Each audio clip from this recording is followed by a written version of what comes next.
I just highlighted a handful of things about your career, but I really want to delve into the specifics. You're at Stanford studying computer science, and somehow you land a job as an intern at PayPal. Tell us a little bit about that. Well, this was a pretty cool place. So Elon Musk, with his smartest friends, started a company back then in the 90s called X. And Peter Thiel and his smartest friends started Confinity. And they were 2 of 8 competitors, and they decided rather than destroy each other to merge. It was actually interesting times. Like, the people were working so hard that some of the people working for Peter at one point had not gotten enough sleep and were suggesting ways to bomb the office of the other guys. They realized this is really bad. We should probably stop this. And so the companies merged to form PayPal, and a lot of the most talented people from Stanford Computer Science went there at that time. It was an amazing place. Elon kept trying to rename PayPal back to X.com, which they didn't let him do. So I guess he eventually got his way 20 years later with Twitter. But no, it was a really fun place to learn. And a lot of my friends there, these guys were like 10 or 15 years older than me. A lot of people who were working there ended up going on to start YouTube and Yelp and LinkedIn and all sorts of great companies. So it's a fun place to learn. Right, that was quite a brain trust over there. Yeah. Your next role is at Peter Thiel's hedge fund, Clarium Capital. You describe that as one of the top intellectual think tanks in the world. Tell us a little bit about your experience working with Thiel at Clarium Capital. Yeah, sure. That was a global macro hedge fund, and so that's a really fun part of finance where you just get to try to figure out at a high level what's going on in the world, and lots of arguments about politics and economics and history and financial markets. And you try to, on one hand, it's quantitative. You're modeling different things like the Australian currency versus the price of commodities versus what's going on in China. And on the other hand, you're kind of just discussing what's going to happen the next 5 or 10 years. And we had a really good 10-year run. But while I was there, I tried to hire a bunch of my smartest friends to help us, and they thought finance was boring. And we started a project based on how PayPal was going after all the bad guys, because the Chinese and Russian mafia had been stealing our money at PayPal, and we ended up building these investigative tools and creating Palantir out of there. So that's what I ended up doing instead. So I just want to put a little flesh on the bones. You said you had a pretty good run. You ended up with a very nice 10-year track record, but first 2 years out of the gate, something like plus 30% and plus 50%. Am I getting those numbers about right? Yeah, I mean, if you want to know, it's macro finance, right? So it's a fun area. Like, an example of one of the best trades we've figured out that worked for a few years is Greenspan had cut interest rates, and there was more money than ever before going into the GSEs, Fannie Mae and Freddie Mac. And so you had this massive amount of money there. And because these guys were so big, when they would hedge their mortgage portfolios, it would move all the global fixed income. And so what happened was, you remember, like late 2002, you had like 5-6% interest rates, and rates started to fall, and so people started refinancing their homes. And when people start refinancing their homes, the duration of mortgages goes down. So in order to balance the durations, Fannie Mae and Freddie Mac had to buy huge amounts of 10-year notes, but they had to buy so much that it actually made their interest rates go lower, which led to more refinancing, which led to them buying more. So it was this feedback effect. And you're able to measure the feedback effect. You got down to like 1-year duration, 3% 10-year notes back then. And then all of a sudden it was snapped back really quickly because all the money was staying in the economy. So anyway, you can kind of map this stuff out, figure out how to trade fixed income. It's a fun environment. That must have been a fun environment. So you mentioned Palantir. I have to mention, how old were you when you were one of the co-founders of Palantir? You were a young guy. I was 21. I'm like 42 now, so it was a long time ago. And since now we're going to talk about Palantir, congratulations. Last week it was announced they're entering the S&P 500. It's an awesome milestone. At 21, did you ever imagine something like that happening? Yeah, I was a pretty obnoxious kid. So, actually, at Palantir, it was great. We gave offers. So we were known for having the top engineering culture. Peter was an investor in Facebook at the time. So our competition was Palantir and Facebook for the best engineers. And you really had to convince these people this is going to be a big upside place. And so you'd give them offers, and you give them 3 options. They could have a higher salary but less equity, less stock, medium, or you have a lower salary but more stock. And I'd draw up on the option for the first 200 people. We'd put a table, and we'd say, here's how much your stock might be worth if this company's worth $500 million or $1 billion or $5 billion. And I got so much shit for including $5 billion as one of the possibilities. People were like, this is ridiculous, Joe. And the market cap today? It's about 82 billion now. So it worked out for it took a long time, but it worked out. 20 years for $80 billion. It's a well worth trade. So when the company launches, it's a big data analytics company. Today, the focus is defense, commercial, and government. Was this a natural evolution, or was there a pivot somewhere along the way? No, we started the company to kill the bad guys. Yeah. Let's be clear. I don't know if we're supposed to say that. Post 9/11. I don't work there anymore, so I can say it now. Like, we started the company after 9/11 to kill the bad guys and stop attacks, and we ended up helping run the targeting systems in 40 allied countries and wiping out over 10,000 terrorists, including a lot of the most important ones. So, and it protects civil liberties too, but let's get the bad guys. Yeah. And it turns out the hard data problems you solve when you run that infrastructure could be used for a lot of other things. You're basically building ontologies of information and workflows and organizing all the data. The government, I mean, when we started Palantir, the government at the time spent like $38 billion gathering data. So I don't even know what it spends now, but massive amounts of information in tens of thousands of databases. How the hell do you make all this stuff talk to each other? And so by solving those problems to kind of organize that, it turns out you now have the data in a form where AI can be used really easily. So today, Palantir has really caught the AI wave because it enables AI workflows no one else can. And am I correct in saying during COVID, Palantir helped governments figure out how to monitor, how to track, how to roll out vaccines? What was Palantir's role during the pandemic? Yeah, I mean, it's used by the armed forces to organize all of their logistics and supplies and everything. So it's a very similar problem. How do you use all the data coming in about how to prioritize things in a pandemic, because you're coordinating just massive numbers of things and production and all sorts of stuff. I mean, you have a lot of Fortune 500 companies using it to manage all of their and optimize all of their production and distribution. So obviously it works very well for that for the pandemic. I think like 36 countries used it for that too. So it's good. So it's a proven technology today. What was it like getting governments to recognize the value of this in the early 2000s? They were distracted. It was almost as difficult as it was to get RIAs to take Addepar seriously the first 5 years. So, no, it's actually very funny. You think after Palantir we were like, oh, this is going to be easy. No, listen, governments are very funny. They want to use things that are new and innovative, but they want to use things that everyone else is already using. So breaking in is a very chicken and egg problem that's very hard.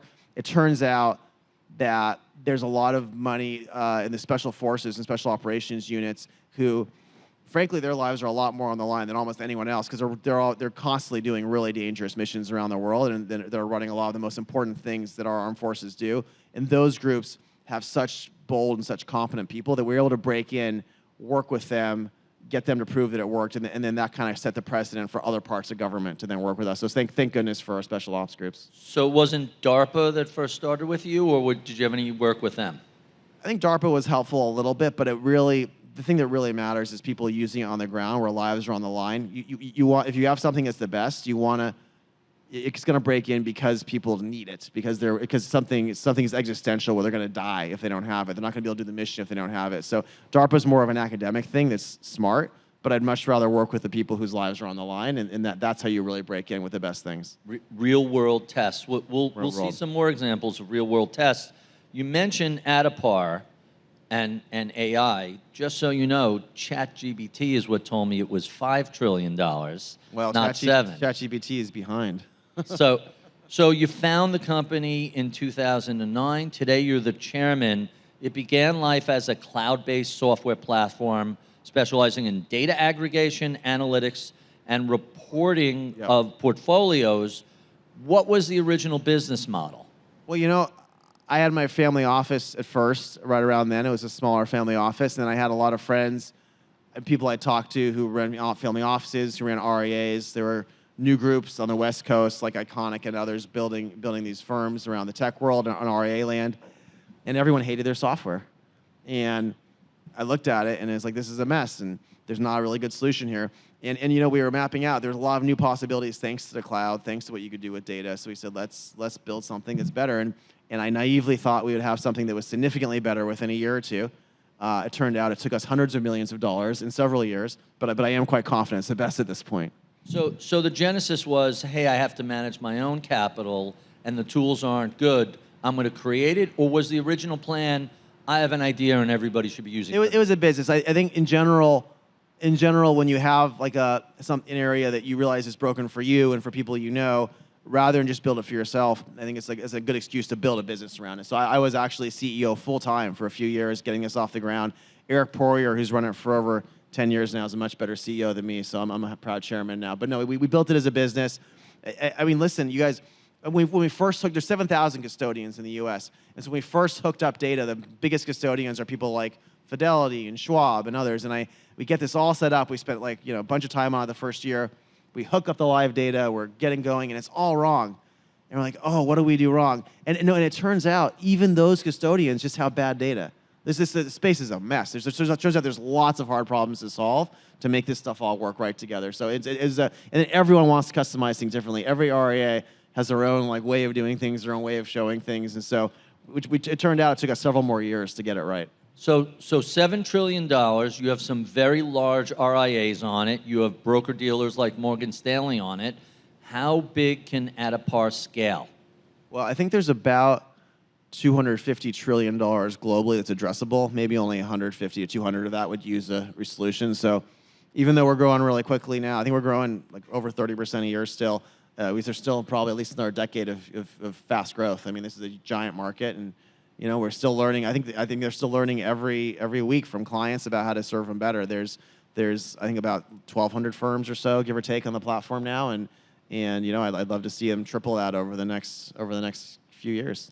So most of what Addepar focuses on are public markets, stocks, bonds, mutual funds, ETFs. But you also said, hey, this private market thingy is going to get big one day. Well, being able to report on every possible thing someone owns is key for Addepar. But Addepar itself doesn't help people access the private markets. So let's talk a little bit about Opto and that platform. The idea behind Opto, and you're chairman of Opto Investments, is to focus on private markets. Tell us what you see in that space. Well, what I saw is that the way people tend to come to you, so obviously I run an investment firm, a lot of my friends run investment firms, I have a lot of strong opinions about private markets, right? And this is an area where in the 1990s, there was a lot more public companies, and there's a small number of private companies. Today, you have more private companies than public companies. And frankly, a lot of my smartest friends, people doing things that are changing how the world works, are mostly doing that within private companies. And so today, if you're not accessing private markets, you're going to get left way behind. Your returns, I think especially the next 10 years, given how AI is changing productivity in so many parts of our economy we could talk about, it's very clear you get left behind. And it's messed up that a lot of people don't have access to what's clearly the higher returning areas if they're done right. And what I saw is the way people were trying to sell people on private market stuff is basically purely a brokerage model where they come to your firm and they say, we're going to make money by selling you kind of mediocre crap. And that is how I'm not going to name names because I think some of them are sponsors here too. I don't want to be rude, but that's how a lot of these things operate. And I think that's actually, frankly, disgusting. It's just misaligned. It's not how any of us would do business normally. Is that you don't want to put money into the things that you're getting paid to put money into. You want to have an aligned model where we all make money together by accessing the best things. And private markets, especially venture capital, but frankly, certain parts of PE, certain parts of alt credit, all these other things, they have very high disparity. You really want to get in the top decile, top quartile stuff, and you're going to do great. And if you get into mediocre stuff, you're going to have mediocre results. And so just the whole space just seemed misaligned to me. And then on top of that, it's really stressful for a lot of people to get all their clients into these things because there's just lots more paperwork, lots of messes, lots of legal stuff. And why not make it as close as possible to doing something in the public markets to do something in private markets? And really, technology and AI can solve that. So Opto, it's about making people aligned. It's having one platform where you do everything. And frankly, it's about using my network and my friends' networks to put what we think is the very best stuff on it that my family office is doing, and let's share that with others. So at this event, we have over 2,000 RIAs. Of these, some of them are single practice, small operations. Some are really big firms with tens of billions, hundreds of billions of dollars on them. How can large and small firms integrate Opto into their practice? Yeah, there are both lots of small firms and some very large firms now on Opto. The goal is that it makes it as easy as possible, similar to Addepar, which has obviously been around longer. It is a giant company now. I mean, Opto is growing very quickly, and we want to learn from RIAs what about this could be easier for you to use it. But we have dozens of firms that have created custom funds on it for their clients and access things that I think otherwise they never would have accessed, and made it really easy for them to do it. So no, I would love people's feedback on what we're doing here. This is a younger company, but growing really fast, and I'm really proud to kind of get people the best access in the alts world. I think it's such a fun, interesting world that a lot of people really don't know how to approach if they haven't been doing it in the past, or if they have been doing some, but maybe they don't have certain expertise in other areas. Sometimes for our custom funds, like they'll choose certain areas, certain managers they know, but then we'll complement it and help them do that with other areas they haven't studied as much. And so, we love people's feedback. So you wear a lot of hats. You're chairman of Addepar. You're deeply involved in Opto. Tell us about your day job, 8VC, a venture capital firm. Yeah, no. At the end of the day, I'm an entrepreneur. I like to build things, and a lot of the people from Palantir, from Addepar, have gone on to build lots of other companies. And so I've been coaching. I started coaching a lot of them. So just like with PayPal, where we had $16 billion companies come out of it after eBay bought us, Palantir's now had over 100 successful companies come out of it that people have started over the last couple decades. And so I ended up saying it makes sense to actually build an investment firm. My mentors told me I basically was doing an investment firm, didn't have enough money or enough people. So the last 12 years we put together a pretty big firm in the venture capital space. We build and launch companies. We back companies early, and I mean it's nice in venture if you don't raise big funds, they become very, very oversubscribed. So I'm not here to raise money for 8VC, but it's a fun area. And I'll tell you, since you're asking about there's really two areas that we're probably really well known for the last few years. One of them is defense. We've started multiple new defense companies, including nearby here. We actually backed early Anduril with Palmer Luckey and some of my ex-Palantir colleagues, and they're become a new defense prime, which is really cool. If you haven't checked it out online, there's amazing videos of the things they're doing. And then the other two, one of them, drone swarms have become a huge problem. It's just really hard to stop. We're spending $2 billion missiles to shoot down cheap little drones with bombs coming at our troops, and they'll swarm 100 at once. So we figured out how to use new technology to send out microwave radiation really, really far from pretty small device to shoot down swarms of drones. And we're now deployed live. It turns out the AI chips can get the power to hit the gallium nitride emitter all at once, turn them off. So we built that, and we have another company building thousands of ships for the U.S. Navy, smaller ships, because it turns out China has 200 times our shipbuilding capacity, which is frankly a huge crisis. It used to be in World War II, Germans had better ships than we did, but every time we lose a ship, you'd build 3 more because we have the best building capacity. America now, with literally 200 times the shipbuilding capacity in China, very scary for our ability to deter them. So we're figuring out how to take our best and brightest. Frankly, Elon Musk, who's a good friend, has really revitalized advanced manufacturing in America. We're taking some of that talent, putting it into military areas as well to make sure we stay ahead of the bad guys. So we're doing a lot in defense. And then the one other area I'll mention is what we call AI services. And so there's a huge part of our economy right now that we're showing we can actually double or triple the productivity using AI. And so this is stuff like healthcare billing, logistics billing, back office processes. In the alts world, it's like how do you manage and subscribe and deal with all the alts paperwork and stuff. There's just lots of these areas that are going to just be completely changed. And so we think there's multi-trillion-dollar opportunities in those areas and building a lot of companies that are succeeding in them. I want to stay with defense a little bit because you're involved in so many really interesting areas. I first heard of Palmer Luckey with the Oculus, which you were an early investor in, before I think Facebook ended up buying that. Yeah, Facebook bought it for over $2 billion just a few years in. He made him a billionaire at like 22 or something, which will go to your head pretty fast. And then not too long ago, maybe it was Wired Magazine did a profile on really interesting things that Palmer is doing with drone technology and defense technology. Tell us a little bit about what's going on in that space. Yeah, so basically Palantir and SpaceX were the first two companies to break in and effectively become some form of defense prime, the first new ones in 30 years. Because you had all these old primes, they all consolidated after the Cold War ended in the 90s, and they basically had a total lock on DC.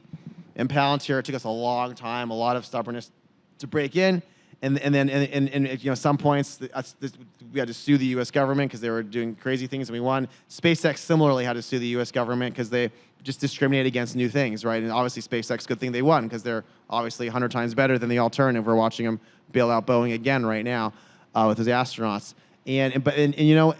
Frankly, after doing Palantir, I said this defense stuff is just really stressful. It's really hard to break into. I'm going to do Addepar instead. Turns out you guys are stressful too, but but you know, I'm like, I've done enough defense. And we started being pretty bullish on things going on between China and the US, and very naively thought the world's just going to go in a kind of more peaceful, more prosperous direction. And we saw this guy, Xi Jinping, come in.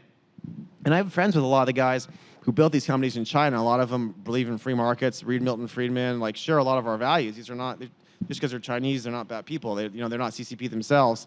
And we saw Xi Jinping start cracking down on these guys. A lot of them disappeared. I've had multiple friends who knew really well, who died in their sleep in their 40s, after being tech billionaires. And we saw him also making a lot of our friends force their top engineers to work on defense projects. Obviously, we don't do that in the US, but this became very concerning because China does have really top talent, and they were forcing them to build new things in defense hardware. Meanwhile, in the US, those old companies that consolidated in the 90s, they were hiring basically none of our smartest friends. So this is a crisis. You have China building really new advanced defense things. You have US spending lots of money very wastefully without top talent. And we said, wow, we need to get back in and fix this. So Palmer, with 3 of my old Palantir guys, after selling Oculus to Facebook, and they kicked him out of Facebook because he did some politics they didn't like. He's on the right. But so he and these guys start this new company nearby here, and it's become the most important new defense prime in hardware. They have all sorts of products. The one you should check out online is called the Roadrunner. If you've ever seen Elon's rockets that kind of go up and land themselves, he has the same thing for advanced missiles. And so these missiles come in this box, and it'll go up and it'll track and destroy the bad guys. But if you don't use it, if it doesn't explode, it'll come back and it'll land and it'll wait to be used again. And so not only is it like the 12th the cost of a Patriot missile, it also could be reused. We're actually putting, remember that Epirus company that shoots things down with microwave radiation? We're going to put that on it. So you can imagine a swarm of these going, flying, shooting that, turning things off, then coming back and landing to use it again. And modern warfare is going to be swarms of autonomous small vessels, small drones, like all these things. And we can't afford to do what we've been doing with the defense primes, which is to build things that are way too expensive, kind of last generation's technology, and you're going to run out of them against the swarms our adversaries are going to have. So we're really trying to make sure we stay ahead of them. So I want to combine 2 things you mentioned, the new technologies, swarming, and the massive overcapacity to build ships of China versus the US. What have we learned from the Russian invasion of Ukraine and how the Ukrainians are defending themselves with technology?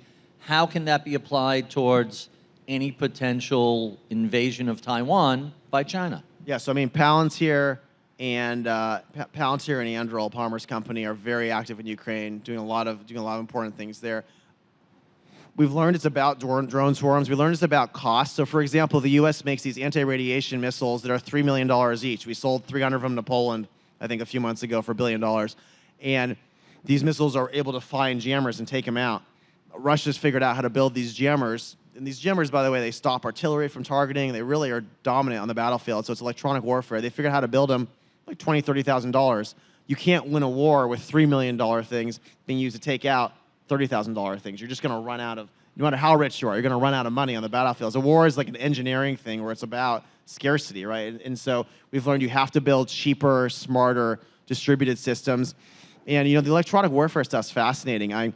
Listen, there's a lot of smart people who are against us going into Russia. Like, well, we probably should be careful with nuclear power. So I'm not going to say this is good or not, but it's interesting. Ukraine was able to basically create like these electronic warfare bubbles by figuring out how to jam sensors in different ways and kind of create a protection bubble around their forces that then did the major incursion. And it was all about electronic warfare and turning on and off these sensors, along with like how to manipulate swarms. And so the battlefield is totally changing versus how we would do these things 20 years ago. And we're trying to make sure we build companies here and technologies here in response to this and go fast on it.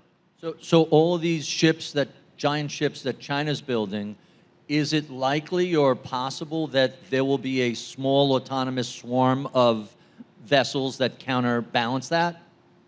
Well, China's pretty smart, so I think they're mostly building submarines, which are difficult. But yes, so Saronic is the latest company we helped start. It's run by a former Navy SEAL of 11 years in Austin, Texas. A lot of the admirals of the fleet are very involved. And what we're doing is even next year in Austin, we're going to have 600 ships we build that are 24 feet, 14 feet, and 6 feet. These are weaponized autonomous vessels.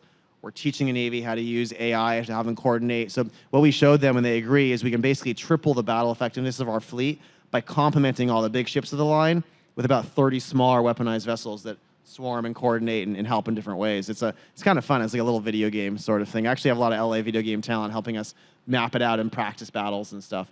But no, I mean, yes, we have to do lots of small ships if we want to stay ahead of them. And unfortunately, our DoD is not as competent as it used to be, but our private companies are the best in the world. So we're going to keep getting involved, same as private companies did in World War II, and make sure we stay ahead of the bad guys.